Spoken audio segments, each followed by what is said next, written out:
Agatha கிறிஸ்டியின் ஸ்டைல்ஸில் நடந்தது என்ன? அத்தியாயம் 9. டாக்டர் பௌரிஸ் லாரன்ஸை சந்தித்து பாய்ரோ தெரிவிக்க சொன்ன தகவலை சொல்லிவிடும் சந்தர்ப்பம் எனக்கு இதுவரை வாய்த்திருக்கவில்லை.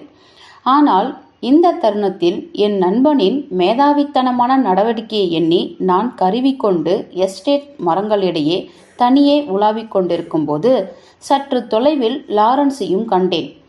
பழைய கழிவொன்றை கையில் வைத்துக்கொண்டு வழியில் அகப்படுவற்றை இலக்கின்றி அடித்து எறிந்தவாறு அவரும் உலவிக் கொண்டிருந்தார்.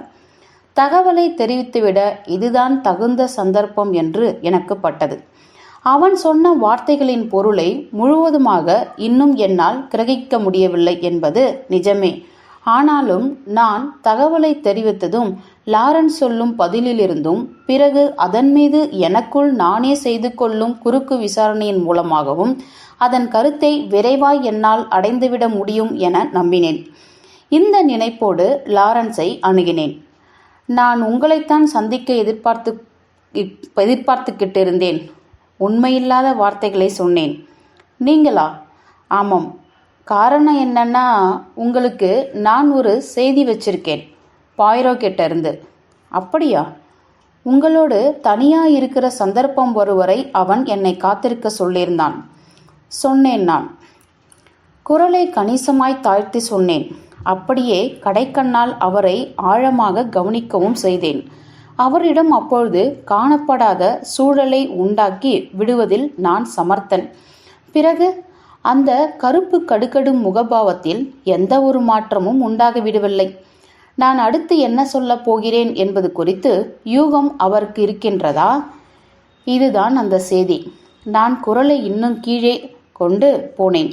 அந்த கூடுதலான இன்னொரு எக்ஸ்ட்ரா காஃபி கோப்பையை கண்டுபிடி. நீ நிம்மதியாகி விடுவாய். என்ன உளறல்! இது மூலமா அவர் என்னத்தை உணர்த்திட்டார்? எவ்வித பாதிப்பும் அற்ற ஆச்சரியத்தோடு என்னை முறைத்தார் லாரன்ஸ். உங்களுக்கே தெரியாதா? துளி கூட தெரியாது. உங்களுக்கு? மறுத்து தலையசைக்க தான் முடிந்தது. என்னது அது? எக்ஸ்ட்ரா காஃபி கோப்பை? எனக்கு தெரியாது. இந்த காஃபி கோப்பையை சமாச்சாரம் பற்றியெல்லாம் தெரிஞ்சிக்க விரும்பினா அவர் நானுக்கிட்டே நேரடியாக போய் கேட்பது தான் சரி. இல்லைன்னா ஏதாவது வேலைக்காரிக்கிட்டே கேட்க சொல்லுங்க. இதெல்லாம் அதுங்க வேலை. என்னது இல்லை. எங்கிட்ட உபயோகப்படுத்தப்படாத சில கோப்பைகள் இருக்கு என்பதை தவிர இந்த காஃபி கப் கதையெல்லாம் எனக்கு ஒரு மண்ணும் தெரியாது. அற்புதமான வேலைப்பாடு நிறைந்தவை. அவை வெகு அழகு தெரியுமா? உங்களுக்கு கலை நுணுக்கம் எல்லாம் பிடிக்குமா ஹேஸ்டிங்ஸ்? நான் மறுத்து தலையசைத்தேன். நீங்கள் பாவம் ஹேஸ்டிங்ஸ். கலாரசனை எத்தனை இன்பமானது தெரியுமா? நிஜ சைனா களியில செஞ்சவை. கையாளும் போது அத்தனை பரவசமாக இருக்கும். ஏன், பார்த்தாலே கூட போதும், பரவசம்தான். அது இருக்கட்டும், பாய்ரோவிடம் நான் என்ன சொல்ல? அவர் எதை பற்றி பேசினார்னே எனக்கு புரியலேன்னு போய் சொல்லுங்க. ரெட்டை தலைவலி. சரி, எதுக்கு? நீங்கள் இப்போ முதல்ல சொன்னதுக்கு. நான் திரும்பி மாளிகை நோக்கி நடக்க ஆரம்பிக்க திடுமென மீண்டும் என்னை அழைத்தார் லாரன்ஸ். ஹேஸ்டிங்ஸ், நீங்கள் சொன்ன தகவலின் கடைசி என்ன? அது மட்டும் மறுபடியும் சொல்லுங்களேன், முடியுமா? அந்த கூடுதலான இன்னொரு எக்ஸ்ட்ரா காஃபி கோப்பையை கண்டுபிடி. நீ நிம்மதியாகி விடுவாய். இது என்ன உணர்த்துதுன்னு உங்களுக்கு சத்தியமாகவே தெரியலையா? நான் விசுவாசமாய் கேட்டேன். அவர் மறுத்து தலையசைத்தார். இல்லை என்றார் முணுமுணுப்பாய். தெரியல. எனக்கு தெரிஞ்சிருக்கணும்னு நினைக்கிறேன். ஆனால் தெரியல. மாளிகையில் மதிய சாப்பாடு தயார் என்பதற்கான மணி அடிக்கப்பட்டது. இருவரும் திரும்பினோம். மதிய உணவுக்கு இருக்கும்படி ஜானால் பாய்ரோ கேட்டுக்கொள்ளப்பட்டிருந்தான். எனவே அவன் அங்கு நாற்காலியில் அமர்ந்திருந்தான். நடந்துவிட்ட துயரச் சம்பவம் பற்றி மீண்டும் மீண்டும் நினைவுபடுத்தும்படியான உரையாடல்கள் யாரும் அறிவுறுத்தி சொல்லாமலேயே மெல்ல மெல்ல மறைந்து போயிருந்தது. இதனால் நாட்டு நடப்பு மேலும் என்ன பிறவற்றை பற்றியெல்லாம் அதிகம் பேசிக்கொள்ளும் வாய்ப்புகள் உணவு மேஜையில் உருவாயின. ஆனாலும் பதார்த்தங்கள் பரிமாறப்பட்டு நாணியின் தலை அறையிலிருந்து மறைந்ததும் பாயிரோ சட்டென இதற்கே எதிர்பார்த்தது போல திருமதி மேரி ஜானுக்கு நெருக்கமாக தன்னை வளைத்து கொண்டான். எதிர்பாராது நடந்துவிட்ட திருமதி எமிலி மரணத்தை பற்றி மனக்லேசம் தரும் நினைவுகளை மறுபடியும் இப்போ நான் கிண்டுவதற்கு மன்னிக்க வேண்டும். எனக்குள்ள ஒரு சிறு யூகம் சமீபத்தில் விழுந்திருக்கு என்றான். அவன் கொலை பற்றி யாரிடம் கேட்டாலும் அவன் மீது அவர்கள் கோபம் கொண்டு விடாமல் இருக்க உதவும் சமத்தியான கைவசம் விளங்குகிறது. இந்த சிறு யுகம், அதனால உங்ககிட்ட ஓரிரு கேள்விகள் கேட்க வேண்டியிருக்கு. என்னிடமா? நீங்க மிக இனியவர் மேரி. நான் கேட்க எண்ணியது இதுதான். செல்வி சிந்தியா அறையிலிருந்து திருமதி எமிலியின் அறைக்கு வழி பண்ணி தரும் கதவு தாளிடப்பட்டிருந்ததா நீங்க சொன்னீங்க? ஆமாம், அது தாழ்பால் தான் போட்டிருந்தது. ஆச்சரியத்தை வெளிப்படுத்தி மறுபதில் தந்தார் மேரி. மரண விசாரணையில் கூட நான் இதே தானே சொன்னேன். தாழ்பால் போடப்பட்டிருந்தது இல்லையா? ஆமாம், குழப்பம் அடைந்தவராய் தெரிந்தார். கதவு தாழ்பால் போடப்பட்டிருந்தது என்பதில் உங்களுக்கு சந்தேகமே இல்லையா என்றவன், நான் என்ன கேட்க விரும்புகிறேன்னா என விளக்கினான். அது பூட்டப்படலையே. ஓ, இப்போ நீங்கள் என்ன கேட்குறீங்கன்னு விளங்குது. இதை பற்றி எனக்கு தெரியாது. கதவை திறக்க முடியாததால் அது தாழ்பால் போடப்பட்டிருந்ததுன்னு சொன்னேன். என்னால் அதை திறக்க முடியல. எல்லா கதவுகளுமே தாழ்பால் போடப்பட்டிருந்ததா தானே சொன்னாங்க இல்லை? அப்படியே இருந்தாலும் உங்களை பொறுத்த மட்டில் இந்த கதவு பூட்டக்கூடப்பட்டிருக்கலாம், சரியா? சொல்லலாம். நீங்கள் திருமதி எமிலியின் அறைக்குள்ள நுழைஞ்ச போது இந்த கதவு தாழ்பால் போடப்பட்டிருந்ததா இல்லையான்னு நீங்கள் கவனிக்கும் நிலை ஏற்படலையா திருமதி மேரி? எனக்கென்னவோ அது தாழ்பால் போட்டிருந்ததா தான். நீங்கள் கதவை பார்க்கல? இல்லை, கதவை நான் பார்க்கவே இல்லை. ஆனால் நான் பார்த்தேன். லாரன்ஸ் சட்டென எடை புகுந்தார். அது தாழிடப்பட்டு தான் இருந்தது, நான் பார்த்தேன். என்ற பாயிரோ உற்சாகம் இழந்து போனான்.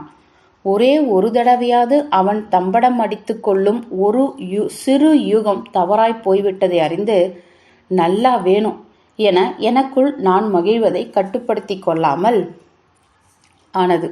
என்னையே அல்லவா இவன் நம்பாமல் இருக்கிறான். நன்றாய் வேண்டும். சாப்பிட்டு முடித்ததும் அவனுடன் கூட அவனுடைய ஜாகைக்கு நான் வந்தால்தான் ஆயிற்று என கெஞ்சாத குறையாய் சொன்னான். வேண்டா வெறுப்பு காட்டி ஏற்றுக்கொண்டேன். நீ எரிச்சலாயிருக்கே. நாங்கள் வெளியேறி நடந்து கொண்டிருக்கும்போது பரபரப்பாய் கேட்டான். கிடையவே கிடையாது என்றேன் நான் காட்டமாய். நல்லது, இது என் தலையிலிருந்து பெரிய பலுவை குறைக்குது. இதெல்லாம் நான் உத்தேசித்தேன். அவனுடனான என் நடத்தையில நான் காட்டும் இறுக்கத்தை அவன் கவனிப்பான் என்பது என் நம்பிக்கை. ஆயினும் அவன் சொன்னதில் அடங்கியிருந்த ஓர் உற்சாகம் எனது அதிருப்தியை சமாதானம் செய்து தணிக்கும் வகையில் இருந்தது. நான் உருகி போனேன். லாரன்ஸிடம் நீ சொன்ன செய்தியை அப்படியே சொல்லிட்டேன். தொடர்ந்தேன். அதற்கு அவர் என்ன சொன்னார்? தெரியாத புதிர் போடப்பட்டவராய் முழிச்சாரா? ஆமாம், நிச்சயமாக சொல்கிறேன். நீ எதை எதிர்பார்த்து இப்படி சொன்னேன்னு அவருக்கு எந்த கருத்தும் இல்லை. பாயிரோ ஏமாற்றம் அடைவான் என நான் எதிர்பார்த்தேன். ஆனால் நான் ஆச்சரியப்படும்படி இதைத்தான் அவன் எதிர்பார்த்ததாக சொன்னான். மிகவும் திருப்தியானான். பிறகு வேறொரு சமாச்சாரத்துக்கு மாறினான். இன்றைய மதிய சாப்பாட்டில் சிந்தியா இல்லையே, ஏன் அப்படி? அவள் மறுபடியும் மருத்துவமனைக்கு போக ஆரம்பிச்சிட்டா. இன்னைக்கு மறுபடியும் வேலையில் போய் சேர்ந்துட்டா. ஆஹா, பணியில் முடை வைக்காத சரியான கரார் பேர் வழி போல. கூடவே அழகு வேற. நான் மிக ரசிக்கும் இத்தாலிய ஓவியங்கள் போல இருக்கா. அவளுடைய பணியிடத்தை போய் பார்க்கணும் ஆவலா இருக்கு. என்னை கூட்டிட்டு போய் காட்டுவான்னு நினைக்கிற? ரொம்ப சந்தோஷம் அடைவா என்பதில் சந்தேகமே வேண்டாம். நான் போயிருக்கேன். நம்மை கவரும் சின்ன அலுவலகம். அவ தினமும் அங்கே போறாளா? எல்லா புதனும் அவளுக்கு வார விடுப்பு நாட்கள். சனிக்கிழமையில இங்கே மதிய உணவுக்கு வந்துடுறா. இவைதான் அவளுக்குள்ள விடுமுறைகள். ஞாபகம் வச்சுக்கிறேன். இந்த காலத்து பெண்கள் பண்ணாத வேலையே கிடையாது போல. செல்வி சிந்தியாவை எடுத்துக்க. புத்திசாலி. அவளுக்கு சமத்தியான மூளை இருக்கு. சின்னவதான், ஆனாலும் ஆமாம், அவள் பார்க்குற வேலைக்கு தேவையான கடுமையான தேர்வுகளை எல்லாம் எழுதி தேர்ச்சி பெற்றிருக்கான்னு கேள்விப்பட்டேன். சந்தேகத்துக்கு இடமே இல்லாமல் தேர்வு பெற்றிருக்கணும். அத்தனை பொறுப்புள்ள உத்தியோகம் அது. அங்கே மிக சக்தி வாய்ந்த விஷங்கள் எல்லாம் இருக்குன்னு நினைக்கிறேன். ஆமாம், அவை எங்களுக்கு கூட காட்டினான். பூட்டப்பட்ட ஒரு சிறு அலமாரியில் அவை எல்லாம் இருக்குது. அங்கே இருப்பவர்களை கூட மிக மிக ஜாக்கிரதையாக இருக்கணும். அந்த அறையை விட்டு வெளியேறும் ஒவ்வொரு முறையும் பூட்டிய அலமாரியின் சாவியை கையோடு எடுத்துக்கிட்டு போயிடுறாங்க. பின்ன இந்த அலமாரி ஜன்னலை ஒட்டி இருக்கோ? இல்லை, அறையின் எதிர்பக்கத்தில். ஏன்? பாயிரோ தோள்களை குலுக்கி காட்டி இருக்கலாமோன்னு நினச்சேன், அவ்வளோதான். உள்ளே வா. அவன் ஜாகையை அடைந்ததும், இல்லைப்பா, நான் திரும்பிடலான்னு இருக்கேன். மரங்களுக்கிடையே நடந்து நடந்து வெகு தூரம் போகணும் போல இருக்கு. சந்திப்போம். ஸ்டைல்ஸ் எஸ்டேட் நெடுக்கிலும் கொழுத்து நீண்டு வளர்ந்திருந்த மரங்கள் ஒவ்வொன்றும் வெகு அழகு. பூக்கள் எல்லாம் கடந்த பிறகு சில்லென்று கூடாரமாயிருந்த காட்டு மரங்களின் இடுக்குகள் வழியே கால் போன போக்கில் திரிவது மிக அலாதியாயிருந்தது. மருந்துக்கு கூட காற்று இல்லை. சன்னமான புல்லின கீரர்கள்தான். கொஞ்சம்தான் உள்ளே போய் நடந்தேன். களைப்பு தட்டியது. பெரும் குடையாய் விரிந்திருந்த ஒரு மாபெரும் மரத்தினடியே அப்படியே என்னை போட்டுக்கொண்டேன். என்ன ஒரு அமைதி! என்னுள் கிடந்த மனிதத்தையும் இரக்க குணத்தையும் இந்த அமைதி தட்டி எழுப்பி அடையாளம் காட்டியது. என்னை ஒதுக்கி வரும் பாய்ரோவை கூட நான் போடா போ என்று மன்னித்தேன். இந்த உலகத்தோடு நான் அமைதியாய் இணைந்து போனேன். பிறகு நீண்டதொரு கொட்டாவி விட்டேன். நடந்த கொலை பற்றி நினைக்க இப்பொழுது அது ஒரு பொய் என்றும் என்னை விட்டு வெகு தூரம் நிற்கும் ஒரு சமாச்சாரம் என்றும் ஏனோ தோன்றின. மேலும் கொட்டாவி நீண்டது. இந்த அமைதியில் எல்லாமும் என்னை விட்டு அந்நியமாகிவிட கொலை குற்றம் கூட ஏதோ நடக்கவே நடக்காத ஒன்று என்னும் அளவுக்கு விலகி போயிற்று. இருந்தாலும் கொலையின் உண்மைக்கரு லாரன்ஸ் ஆல்ஃபிரட்டை பெரும் மரச்சுத்தி கொண்டு மண்டை உடையும் அளவுக்கு அடித்தே கொன்றது லாரன்ஸ் தான். இந்த ஜானுக்கு என்னாயிற்று? ஏன் கத்துகிறார் இப்படி? என்ன சொல்கிறார்? இதை என்னால் அனுமதிக்க முடியாது. எதுக்கு இப்படி சொல்கிறார்? அவர் குரல் உயர்ந்தது. இதை என்னால் அனுமதிக்க முடியாது. பைய உழுக்கல் உழுக்க ஒரு நொடியில் கண் விழித்து எழுந்தேன். விக்கித்து உட்கார்ந்தேன். ஓ, கனவா? எப்படியோ தூங்கி போயிருக்கேன். ஆழ்மனது எண்ணங்கள் கனவாய். ஆனால் என்னை எழுப்பியது என்னவோ இதை என்னால் அனுமதிக்க முடியாது என்ற நிஜமாகவே உயர்ந்த ஒலித்த சங்கடமான ஜானின் குரல்தான். என்னிடமிருந்து ஒரு 10-15 அடிகள் தள்ளி ஜானும் மேரியும் ஒருவரை ஒருவர் பார்த்து கொண்டு தீவிரமான வாய்ச்சண்டையில் ஈடுபட்டிருந்தனர். மிக அருகிலேயே நான் இருப்பதை இருவருமே உணராததை என்னால் காண முடிந்தது. நானாக அவர்களிடம் பேச முற்படுவதற்கு முன்னால் என்னை கனவுக்குள் வந்து எழுப்பிய அதே வாக்கியத்தை மறுபடியும் சொன்னார் ஜான். நினைவிருக்கட்டும் மேரி, இதை என்னால் அனுமதிக்க முடியாது. பதிலுக்கு மேரியின் குரல் துளியும் அசைந்து கொடுக்காது வந்தது. என்னோட நடவடிக்கைகளை தலையிட்டு விமர்சிக்க உங்களுக்கு எந்த உரிமையும் இருக்குன்னு நினச்சிட்டு நீங்கள் கேட்குறீங்க? நீ பண்ணுறதை பற்றி நாக்கை பிடுங்குற மாதிரி கிராமமே பேசுண்டி. அம்மாவை சனிக்கிழமை தான் புதைச்சிருக்கோம். நீ இங்கே எவனோ ஒருத்தனுக்கு வக்காலத்து வாங்கி பேசிக்கிட்டு இருக்கிற? ஓ என புருவன் தூக்கி ஆத்திரத்தை கிண்டிவிடும் விதத்தில் தோள்களை குலுக்கிய மேரி, ஊர் பேச போகிற வம்பை தான் நீங்கள் பெருசாக நினைக்கிறீங்க என்றாள். இல்லையா பின்ன, பற்களை கடித்தார் ஜான். உன்னோட அந்த நாய் சுத்திக்கிட்டு அலையிறத பத்தின கிசுகிசுக்களை நான் என் காது படவே பல தடவை கேட்டாச்சு. அவன் ஒரு போ நிறுத்தி கொண்டான். ஒரு நல்ல போ ஓடு ரத்தம் என்ன கெட்ட ரத்தமா ஜான்?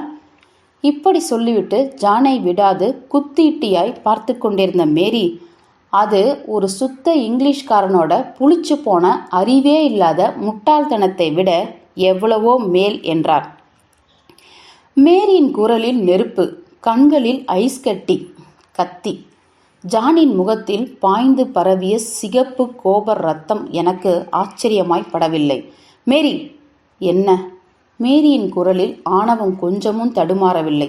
நியாயத்தை எடுத்து சொல்லி கொண்டிருந்த போது ஜானின் குரலிலிருந்து இப்போது விலகியது. முடிவா என்ன சொல்ற என்றார் கராராய். நான் பிடிக்கலேன்னு எடுத்து சொல்லியும் கூட நீ அந்த டாக்டர் பௌரிஸை தொடர்ந்து சந்திச்சுட்டு தான் இருப்பேன்னு நான் எடுத்துக்கணுமா? நான் அந்த வழியை தேர்ந்தெடுத்தா அப்படிதான். என்கிட்ட சவால் விடுறியா? இல்லை. ஆனால் என் நடவடிக்கைகளை விமர்சிக்க நீங்கள் எடுத்துக்கிற உரிமையை நான் மறுக்கிறேன். நான் கூடாதுன்னு மறுத்து ஒதுக்க சொன்ன உங்களுடைய நண்பர் யாராவது ஒருத்தரை நீங்கள் காட்ட முடியுமா?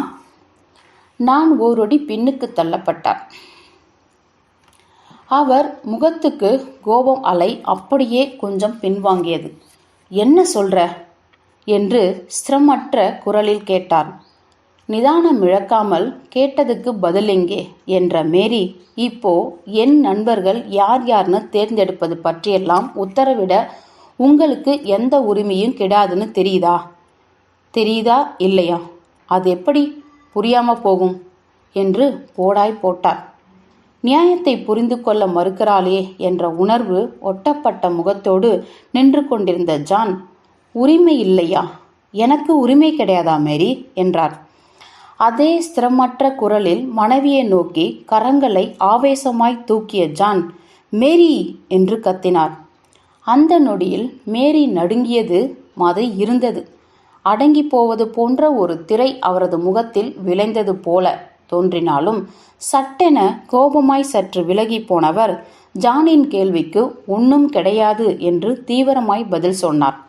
பிறகு நடந்து போக ஆரம்பித்த மேரியின் பின்னாலேயே பாய்ந்த ஜான் அவரை அப்படியே பிடித்து இழுத்து நிறுத்தினார். மேரி என்ற அவரது குரல் வரவழைத்து கொண்ட அமைதியில் இருந்தது. நீ இந்த டாக்டர் பௌரிஸ் மேல காதல் வயப்பட்டிருக்கியா? மேரி தயங்கினார். அப்பொழுது திடுமென அவரது முகத்தில் ஒரு உணர்ச்சி அலை பரிமளித்தது.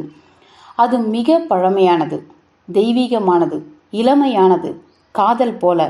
ஜானின் பிடியிலிருந்து லாவகமாக தன்னை விடுவித்து திரும்பிக் கொண்ட மேரியின் தோள்கள் வழியே அவர் பேசிய வார்த்தைகள் கசிந்தன.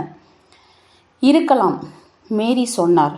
உடனே ஒரு கருங்கல் சிலையாய் ஜான் நின்றுவிட்டதை கூட திரும்பி பார்க்காமல் துரிதமாய் காட்டும் மரப்பகுதியை கடந்து வெளியேறிவிட்டார். சில நொடிகள் கழித்து உடைந்த சில மரக்கிளைகளை காலடிப்பட்டு உடைத்த ஓசை எழுப்பிக் கொண்டே பகட்டாக நான் வெளிப்பட்டேன். ஜான் திரும்பினார். அதிர்ஷ்டவசமாக இக்காட்சியில் நான் இப்பொழுதுதான் நுழைந்திருக்கிறேன் என நினைத்து கொண்டார் ஜான். ஹே ஏஸ்டிங்ஸ், உன்னோட குள்ள நண்பர் பாதுகாப்பா அவரோட ஜாகைக்கு போய் சேர்ந்துட்டாரா? விந்தையான குள்ளன். ஒரு சிறு யூகம். இதுதான் நான் அவருக்கு வைத்திருக்கிற செல்ல பெயர். அவரால் உண்மையா ஏதாவது சகாயம் இருக்குமா? இன்னைய தேதியில் அறியப்பட்டுள்ள ஒரு அசகாய முதன்மையான புத்திசாலி துப்பொறியும் நிபுணர் இவன்தான். ஓ அப்படியா? அப்படின்னா அவர்கிட்ட சரக்கு இருக்க தான் செய்யணும். ஆனாலும் ஏஸ்டிங்ஸ், துப்பறிதல், ஓ எத்தனை கொடுமையான அனுபவம் இது. அப்படியா நினைக்கிறீங்க? கடவுள் ஆணையா, ஆமாம். நம்ம வீட்டையே எடுத்துக்கங்க. உள்ளே இந்த ஸ்காட்லாந்து போலீஸுங்க பொறிக்குள்ள மாட்டிக்கிட்ட எலி மாதிரி இப்படியும் அப்படியும் என்னமா ஓடுறாங்க. அடுத்து செய்ய வேண்டியது என்னன்னு ஒரு திட்டமே இல்லாம இண்டு இடுக்கெல்லாம் ஓடுறாங்க. இதுல இந்த துப்பறியும் நிறுவனங்க சுட்டு போடணும் இவனங்களை. அலற வைக்கிற செய்தித்தாள் தலைப்புங்க. மாளிகை வாசல்ல உள்பக்கமா முறைச்சி பார்த்துக்கிட்டு காலையில ஒரு கூட்டமே இருந்தது. கவனிச்சிங்களா? நிறுவனங்க பேய்களை போல் பார்க்கிற மாதிரி பயமா இருக்கு. நம்பிக்கை இழக்காதீங்க ஜான் என்றேன் மிருதுவாய். இது இப்படியாவா இருந்துட போகுது? இது நீடிக்காதுதான். மறுபடியும் வீதியில மரியாதையா தலை தூக்கி நிமிர்ந்து நடக்க முடியாதே என்பதை தான் என்னால தாங்கிக்கவே முடியல. சச்ச, இதனால நீங்க உங்களுடைய ஆரோக்கியத்தை கெடுத்துக்கிறீங்க. உடம்பு ஏன் கெடாது ஸ்டிங்ஸ்? நம்மை சுத்திக்கிட்டே வட்டம் அடிக்கும் பேய் நிருபர்கள், உணர்ச்சியற்ற முகத்தோடு உழவும் துப்பறியும் ஆட்கள். இதையெல்லாம் கூட பொறுத்துக்கிட்டாலும் பொறுக்கவே முடியாத ஒன்று இருக்கு. எது அது? ஜான் தனது குரலை தாழ்த்தி சொன்னார். ஆற அமர உட்கார்ந்து ஒரு தடவையாவது நீ யோசிச்சிருக்கியா ஸ்டிங்ஸ்? யார் செஞ்சது? இந்த கேள்வி என்னை உலுக்கி எடுக்கும் ஒரு அதிபயங்கர அனுபவமாய் இருக்கே ஸ்டிங்ஸ். ஒரு விபத்தா நடந்த சம்பவம்னு இது முடிவடையக்கூடாதுன்னு நான் பல தடவை எதிர்பார்க்கிறேன்டா. ஏன் தெரியுமா? ஏன்னா ஏன்னா இதை யாராலடா செஞ்சிருக்க முடியும்? இப்போ ஆல்ஃப்ரெட்டும் வட்டத்துக்கு வெளியே பாதுகாப்பாக போயிட்டார். சந்தேகப்பட பாக்கி ஒருத்தரும் இல்லையே, ஒருத்தரும், அதாவது எங்களை தவிர. ஆமாம், இது யாரா இருந்தாலும் குடலை புரட்டி போடும் ஒரு அதிபயங்கர கிளிதான். நம்மில் ஒருவர். ஆமாம், நிச்சயமா இப்படி தான் இருந்தாக வேண்டும். தானாக ஒரு புது எண்ணம் தனக்குள் வந்தது. துரிதமாக அதை நான் ஏற்றுக்கொண்டேன். அதன் பிரகாசம் கூடியது. பாயிரோவின் மர்ம நடவடிக்கைகள், அவை தந்த முடிவுகள், அவன் தந்த குறிப்புகள், இவை எல்லாமும் எனது இந்த புது எண்ணத்தோடு பொருந்தி நின்றன. இந்த சாத்தியக்கூறினை முன்னமே நினைத்து பார்க்காமல் இது நாள் வரை இருந்திருக்கும் என்னை போன்ற ஒரு முட்டாளுக்கும் இருக்க முடியுமா? ஓ, இதனால் எத்தனை பெரிய முடிச்சு விடுபடுகின்றது. உங்க எண்ணம் தவறு ஜான் என்றேன் நான். அது நம்மள ஒருத்தர் கிடையாது. அப்படி எப்படி இருக்க முடியும்? எனக்கும் அது தெரியும். ஆனால் சந்தேகப்பட்டில்ல வேற யார் இருக்காங்க. யாரு? உங்களால் யூகிக்க முடியலையே. இல்லை, நான் முன் ஜாக்கிரதையாய் ஒரு முறை சுற்றி பார்த்து கொண்டேன். குரலை தாழ்த்தினேன். டாக்டர் பௌரிஸ், கிசுகிசுத்தேன். சாத்தியமே இல்லை. கிடையவே கிடையாது. என்ன கிடையாது? என் அம்மாவுடைய மரணத்தின் மேல் அப்படி என்ன ஒரு ஈடுபாடு அவருக்கு இருந்திருக்க முடியும் ஹேஸ்டிங்ஸ்? அது எனக்கு தெரியல என்றேன் நான். ஆனால் ஒன்று தெரிஞ்சுக்குங்க, பாயிரோ இப்படித்தான் நினைக்கிறார். துர்சம்பவம் சம்பவித்த இரவன்று டாக்டர் பௌரிஸ் ஸ்டைல்ஸ்க்கு வந்திருந்த தேதியை கேள்விப்பட்ட உடனேயே தீவிரமாய் பாயிரோ கிளர்ந்தெழுந்த விஷயத்தை இப்பொழுது குறிப்பிட்டான். நான் தொடர்ந்தேன். அப்போ அவன் 2 தடவை சொன்னான். இது எல்லாத்தையும் மாற்றுது. இப்படி அவன் சொன்னதன் மீது நானும் சிந்தித்து பார்த்தேன். காஃபி கோப்பையை அறையில் ஓரிடத்துல வச்சது திரு ஆல்ஃப்ரெட் தான் சொன்னது உங்களுக்கு தெரியும் இல்லையா? அப்போதான் டாக்டர் பௌரிஸ் உங்கள் வீட்டுக்குள்ளே வரார். டாக்டர் பௌரிஸ் ஆல்ஃப்ரெட் அழைச்சிக்கிட்டு அறையை கடந்து போகும்போது அங்கிருந்த காஃபி கோப்பைக்குள்ளே டாக்டர் எதையாவது போட்டிருக்கலாம் இல்லையா? இது சாத்தியம்தானே? என்றார் ஜான். அது ரொம்ப கஷ்டமான காரியம்பா. ஆமாம், ஆனால் சாத்தியம். ஹே, அந்த காஃபி அம்மாவுக்காக வைக்கப்பட்ட காஃபி தான்னு அவருக்கு எப்படி தெரியும்? இல்லை ஹேஸ்டிங்ஸ், நீ தப்பு. அப்போது எனக்கு வேறு ஒன்று ஞாபகத்துக்குள் வந்தது. நீங்கள் சொல்கிறது தான் ரொம்ப சரி. அது அப்படி செய்யப்படலை, கவனிங்க என்ற நான் கோகோ மாதிரியே எடுத்துக்கொண்டு பாயிரோ பரீட்சை செய்து முடித்துள்ளதை குறிப்பிட்டேன். முடித்ததும் ஜான் இடை புகுந்தார். ஆனால் ஹேஸ்டிங்ஸ், டாக்டர் பௌரிஸ் தான் அதை ஏற்கனவே பரிசோதனை பண்ணிட்டாரே. ஆமாம், அதுதான் பிரச்சனையே. இதுவரைக்கும் இதை ஒரு பிரச்சனையாக நான் கவனிக்கவே இல்லை. இப்போதான் இன்னுமா புரியல? பௌரிஸ் அதை பரிசோதனை செய்தார், அவ்வளோதான். அவ்வளவேதான். பௌரிஸ் தான் கொலைக்காரன் என்னும் பட்சத்தில் அந்த நிஜ கோகோ மாதிரிக்கு பதிலாக வேற ஒரு கோகோ மாதிரியை மாற்றா வச்சு பரிசோதனைக்கு அனுப்புறது அவருக்கு ரொம்ப சுலபம்தானே. பிறகு என்ன? சந்தேகத்துக்கிடமில்லாமல் அதில் ஸ்ட்ரிச்னைனுடைய தடயமே இருக்காது. பௌரிஸை யாரும் சந்தேகப்பட போகிறதும் கிடையாது இல்லை. அதே கோகோ மாதிரியை மறுபடியும் பரிசோதனைக்கும் அனுப்ப போகிறதும் கிடையாது என்று நான் காலந்தாழ்த்திய புரிதலோடு சொன்னேன். பாயிரோவை தவிர கோகோவா கூட மறைக்க முடியாத அளவுக்கு கசப்பு இருக்குன்னு கேள்விப்பட்டேனே. இது ஒரு வார்த்தை தான் ஸ்ட்ரிச்னைன் பற்றி நாம் அறிந்தது. இது தவிர எத்தனையோ இருக்கலாம். அவர் ஓர் அங்கீகரிக்கப்பட்ட விஷ நிபுணர். அதனால் வேற யாரையும் விட விஷங்களை பற்றி அதிகபட்சமாக அவருக்கு தெரியும் என நான் விளக்கினேன். அதனால் எனக்கு என்ன தோணுதுன்னா, ஸ்ட்ரிச்னைனை சுவையற்ற ஒன்றாக மாற்றுவதற்கு ஏதாவது வழிவகைகள் அவர் கண்டுபிடிச்சிருக்கணும். அல்லது அது ஸ்ட்ரிச்னைன் இல்லாமல் ஆனால் அதை போன்ற அறிகுறிகள் அப்பழுக்கில்லாமல் உண்டு பண்ணக்கூடிய ஏதாவது ஒன்றா, சராசரி மனிதன் அறியாத ஒன்றா இருக்கலாம். ஆமாம், அப்படி இருக்கலாம் என்றார் ஜான். ஆனால் இதோ பாரு ஹேஸ்டிங்ஸ், அவர் எப்படி கோகோவை நெருங்கியிருக்க முடியும்? அது கீழ்தளத்தில் இல்லையே. ஆமாம், அது இல்லைதான். வெறுப்பாய் ஏற்றுக்கொண்டேன். இப்பொழுது திடுமென்று ஒரு அபாயமான சாத்தியக்கூறு என்னுள் ஒளிர்ந்து விரிந்தது. இதுவே ஜானுக்கும் ஏற்பட்டுவிடக்கூடாது என எதிர்பார்த்தேன். வேண்டினேன். நான் அவனை ஓரப்பார்வை பார்த்தேன். நடுக்கத்தோடு அவர் அல்லாடிக் கொண்டிருந்தார். நிம்மதி பெருமூச்சு விட்டேன். எனக்குள் ஒளிர்ந்த அந்த கடும் அபாயமான ஒளி இதுதான். குரூர கொலையினை நிறைவேற்றி முடிக்க டாக்டர் பௌரிஸுக்கு ஒரு துணை இருந்திருக்க வேண்டும். அப்படி எதுவும் நிச்சயம் இருக்காதுதான். அந்த அலங்கார அழகியும் மேரியைப் போல ஓர் ஈவரக்கமற்ற கொலைக்காரியாக இருக்க முடியாது. இருந்தாலும் அழகு பதுமைகள் அந்த காரணத்துக்காகவே விஷம் வைக்க பயன்படுத்தப்பட்ட கதைகள் பல உண்டே. இப்பொழுது சட்டென நான் ஸ்டைல்ஸுக்கு வந்த தினத்தன்று டீ பொழுதில் நிகழ்ந்த முதல் உரையாடல் எனக்குள் மீண்டும் வந்தது. கூடவே விஷம் என்பது ஒரு பெண்ணின் பலமான ஆயுதம் என்று அவர் சொன்னபோது அக்கண்களில் மிளிர்ந்த நிஜமும் அந்த கொலைகார மாலை பொழுதில் மேரி எத்தனை படபடப்போடும் கலவரத்தோடும் இருந்தார். ஏன் அது?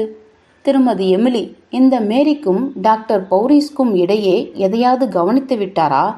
அதனை அப்படியே மேரியின் கணவனிடம் சொல்லிவிடப் போவதாக மிரட்டினாரா?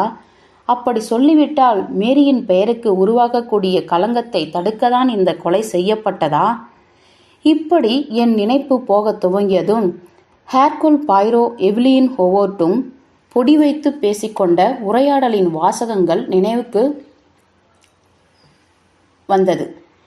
இதைதான் அவர்கள் அர்த்தப்படுத்தி கொண்டு பேசினார்களா? இதுதான் எவ்லின் பிடிவாதமாக நம்ப மறுத்த அந்த அதி அபாய சாத்தியக்கூறா? ஆமாம், அனைத்தும் தான் பொருந்தி நிற்கின்றனவே. பேசாம ஒதுக்கி தள்ளிடலாமே என்று எவ்லின் முடிவாய் சொன்னதில் ஆச்சரியமோ தவறோ இல்லைதான். அவர் அப்பொழுது சொன்ன பூர்த்தி பெறாத வாக்கியத்தின் அர்த்தம் விளங்கியது.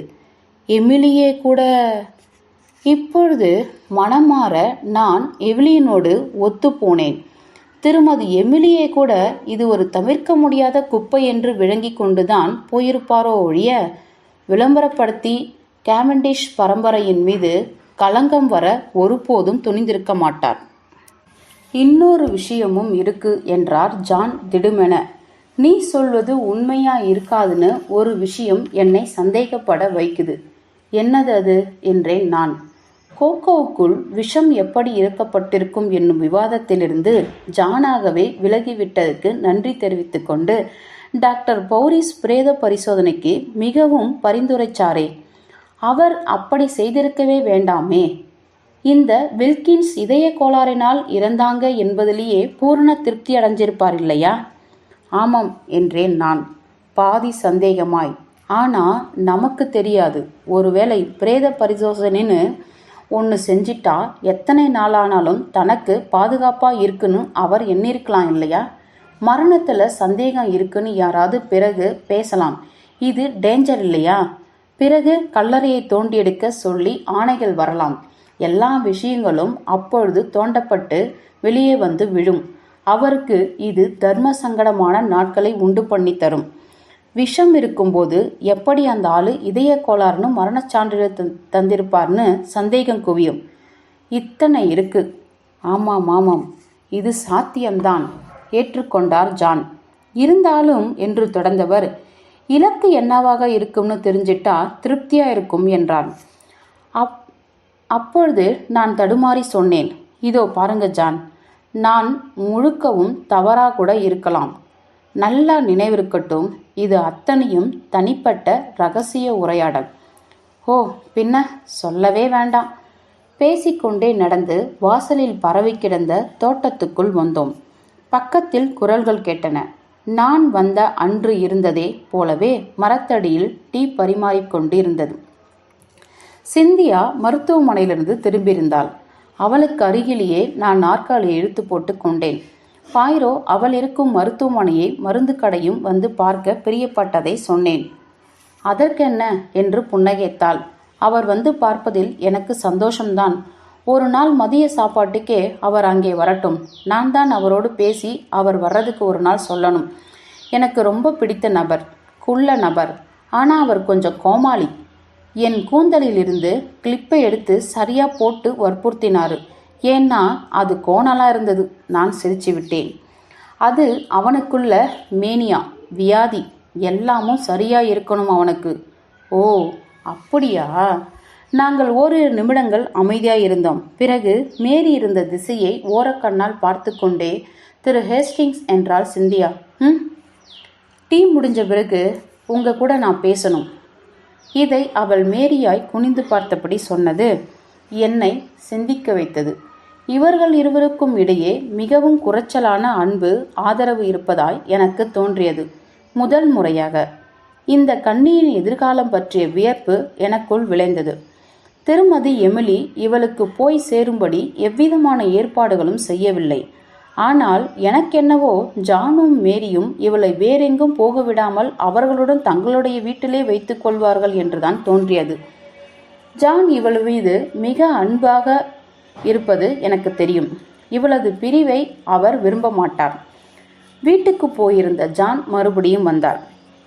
அவரது கனிவான முகம் அவருக்கு பொருந்தாத கோபத்திரையை அணிந்திருந்தது.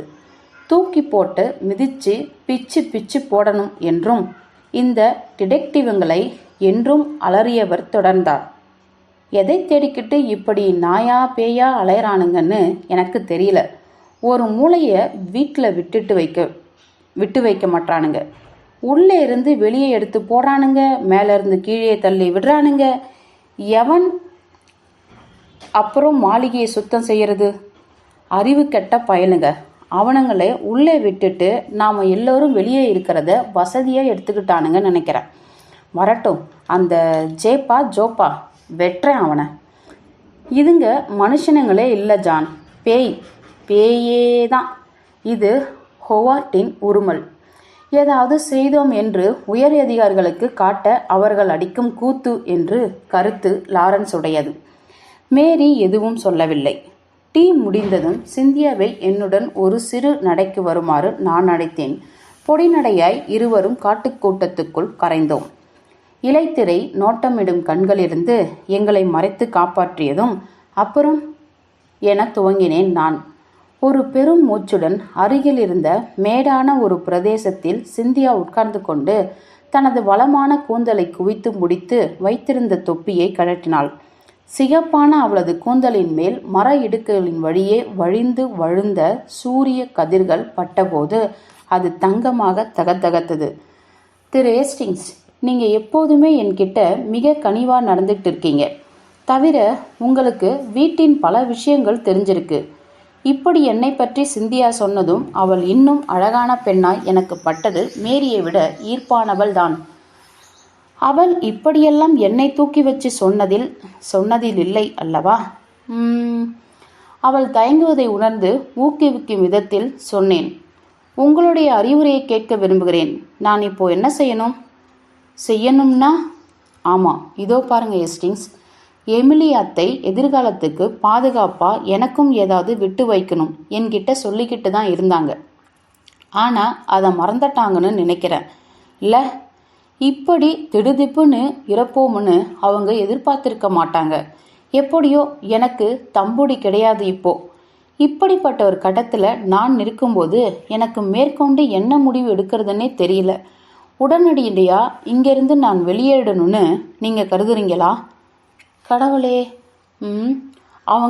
உங்களை கலற்றிவிட நினைக்கவே இல்லை, இது நிச்சயம். சிந்தியா சற்று தயங்கினாள். இவளது பென்டரி விரல்களால் பொற்களைக்கு சிலவற்றின் தலையை பிடுங்கினாள். பிறகு அவள் சொன்னாள், திருமதி மேரி அப்படி நினைக்கிறாங்க. அவங்க என்னை வெறுக்கிறாங்க. வெறுக்கிறாங்களா? உங்களையா? ஆச்சரியத்தில் நான் சற்று உரக்க கேட்டேன். சிந்தியா ஒப்புதலாய் தலையசைத்தாள். நிலத்தை வெறித்தபடி, ஆமாம், ஏன்னு எனக்கு புரியல. ஆனால் அவங்களுக்கு என்னை கண்டாலே ஆகலை. இதனால் அவரும் நீங்கள் இந்த இடத்துல தப்பு பண்ணுறீங்க என்றேன் பதமாய். மாறாக ஜானுக்கு உங்கள் மேலே பாசம் அதிகம். ஓ ஆமாம், ஜானுக்கு உண்டு. நான் சொன்னது லாரன்ஸை. எனக்கு அவர் என்னை வெறுக்கிறாரா இல்லையா என்பது பற்றியெல்லாம் துளியும் கவலை கிடையாது. இருந்தாலும் வீட்டில் பலர் உங்களை வெறுப்பது கொடுமைதான் இல்லையா? ஆனால் நீங்கள் நினைக்கிற மாதிரி இல்லை செல்வி சிந்தியா. அவங்க விரும்புகிறாங்க என்று உண்மையான ஈடுபாட்டோடு நான் சொன்னேன். நீங்கள் ரொம்ப தவறுதலாக புரிஞ்சுக்கிட்டு இருக்கீங்க. உங்களுக்கு ஜான் இருக்கார், அப்புறம் ஹோவார்ட். குழப்பமாய் தலையசைத்தார் சிந்தியா. ஆமாம், ஜான் என் மேல் அன்பு வைத்திருக்காருன்னு தான் நினைக்கிறேன். எவியும் தான். அவங்களுக்கு கடுகடு குணம் இருந்தாலும் ஒரு ஈக்கு கூட துன்பம் நினைக்காதவங்க அவங்க. லாரன்ஸ் என்னோட பேசுகிறதே கிடையாது. எனக்கு நல்லது ஏதாவது நடக்கிறதை இந்த மேரியால் தாங்கிக்கவே முடியாது. எவ்லினை வீட்டில் இருந்துடுன்னு கெஞ்சும் மேரிக்கு நான் இருக்கவே கூடாது. ஓ, எனக்கு என்ன செய்யறதுனே தோணலை. என்னை அப்போது எது ஆட்கொண்டது என எனக்கே தெரியவில்லை. அவள் அழகு இருக்கலாம். அவள் மீது மட்டும் சூரிய கதிர்கள் படும்படி அமர்ந்திருந்தாலோ, அதுவா நடந்துள்ள அசம்பாவிதத்தோடு எவ்வித தொடர்பு கொண்டிருக்க வாய்ப்பற்ற ஜீவன் இவள் என்ற புரிதல் எனக்குள்ளே படர்ந்து விடுதலை உணர்வை உண்டு பண்ணியதே அதுவா? அவளது இளமை வீணாய் போவதையும் தனிமை அவளை வாட்டி வதைப்பதையும் மிக அருகில் கண்டேனே அதுவா? எதுவோ முன் வளைந்தேன். அவளை மிக அருகில் நெருங்கி அவளது சின்ன கையை எடுத்தேன். தொடர்பட்டு சொன்னேன், என்னை கல்யாணம் பண்ணிக்க சிந்தியா. எவ்வித சந்தேகமும் இன்றி தொடர் சங்கிலியாய் வழிந்து கொண்டிருந்த அவளுடைய கண்ணீருக்கு ஈடு இணையற்ற குணம் உண்டாக்கியது. அவள் கண்ணீர் நின்றது. ஆயினும் நிமிர்ந்து உட்கார்ந்து என் கைகளை விடுவித்து கொண்டாள். பைத்தியகார்த்தனமா பேசாதீங்க என்றாள். கொஞ்சம் எரிச்சலானேன். முட்டாள்தனமா நான் பேசல. என் மனைவியா வந்து என்னை கௌரவிக்கும்படி கேட்கிறேன். என்னை ஆச்சரியத்தின் உச்சிக்கு தூக்கி போடும் விதமாய் கலகலவென சிரித்து விட்டாள் சிந்தியா. என் அருமை கோமாளி என என்னை அப்பொழுது சிரித்தபடி அழைக்கவும் செய்தாள். பிறகு, உங்களுடைய கனிவான குணத்துக்கு மிக்க நன்றி ஏஸ்டிங்ஸ் என்றாள். ஆனால் ஒன்று தெரியுமா, தனிமை வேகத்தில் ஏதோ சொல்கிறீங்களே ஒழிய நிச்சயமா என் மனசில் இருந்தது. இதுதான் எனக்கு உங்கள் சொத்து பற்றியெல்லாம் எனக்கு சொல்ல வேண்டிய அவசியமே கிடையாது ஹேஸ்டிங்ஸ். உங்களுக்கு அதெல்லாம் ஒரு பொருட்டே கிடையாது. எனக்கும். அப்போ என்ன தாமதம் என்றேன் இறுக்கமாய். ஆனால் இதில் சிரிக்கவோ கோமாளின்னு சொல்லவோ எதுவும் எனக்கு தென்படலை. காதலை வெளிப்படுத்துறதுல எங்கேருந்து கோமாளித்தனம் வருது? நிச்சயம் கிடையாது என்றாள் சிந்தியா. வேற யாராவது உங்களை மனப்பூர்வமாக ஏற்றுப்பாங்க. கிளம்புறேன். Bye bye. நீங்கள் என்னை ரொம்பவும் சுறுசுறுப்பாக்கிட்டீங்க. இறுதியான ஒரு வெடிச்சிரிப்போடு மரங்களுக்குள் கரைந்து விட்டாள் அவள். நிகழ்ந்த உரையாடலை எண்ணி பார்த்து கொண்ட போது அது துளியும் திருப்தி அளிப்பதாய் அமையாமல் போய்விட்டதை உணர்ந்தேன். ஏனோ தெரியவில்லை, கிராமத்துக்குள் நுழைந்து நேரா டாக்டர் பௌரிஸை போய் பார்க்க வேண்டும் போல தோன்றியது. யாராவது ஒருத்தர் தொடர்ச்சியாய் அந்த ஆள் மீது கண்களை பதித்து கொண்டே இருக்க வேண்டும். அதே சமயத்தில் தான் தொடர்ச்சியாய் கண்காணிக்கப்படுவதை பௌரிஸ் துளியும் கண்டுபிடித்து விடாத அளவுக்கு மறைமுகமாக நடந்து கொள்ள வேண்டியதும் அவசியம். எனவே டாக்டர் தங்கியிருந்த அடுத்த கட்டத்துக்கு போய் அவர் தங்கியிருந்த வீட்டின் வாசலுக்கு சென்று எனக்கு முகவரி தெரியும் கதவை தட்டினேன். ஒரு கிழவி வந்து கதவை திறந்தாள். வணக்கம்மா என்றேன் நான் அமர்க்கியாய். டாக்டர் பௌரிஸ் இருக்காரா? இதற்கு அவள் என்னை முறைத்து பார்த்தாள். காது கேட்காதோ என கருதி பௌரிஸ்மா பௌரிஸ் என்றேன் வாயை அகட்டி. நீ கேள்விப்படல என்று என்னை மறு கேள்வி கேட்டாள் அவள். எதை? அவரை பற்றி என்ன? அவரை எடுத்துக்கிட்டு போயிட்டாங்க. எடுத்துக்கிட்டா என்ற நான் மிக கலவரமானேன். இறந்துட்டாரா? இல்லை, பல்லீஸ் எடுத்துக்கிட்டு போயிட்டாங்க. பல்லீஸா? ஓ, போலீஸ். நான் நெஞ்சடைத்து நின்றேன். அவரை கைது பண்ணிட்டாங்க. ஆமாம், அதான். அப்புறம்? மேலும் எதுவும் கேட்க நான் அங்கு இல்லை. கிராமத்தை கிழித்து கொண்டு பாய்ரோவிடம் ஓடினேன்.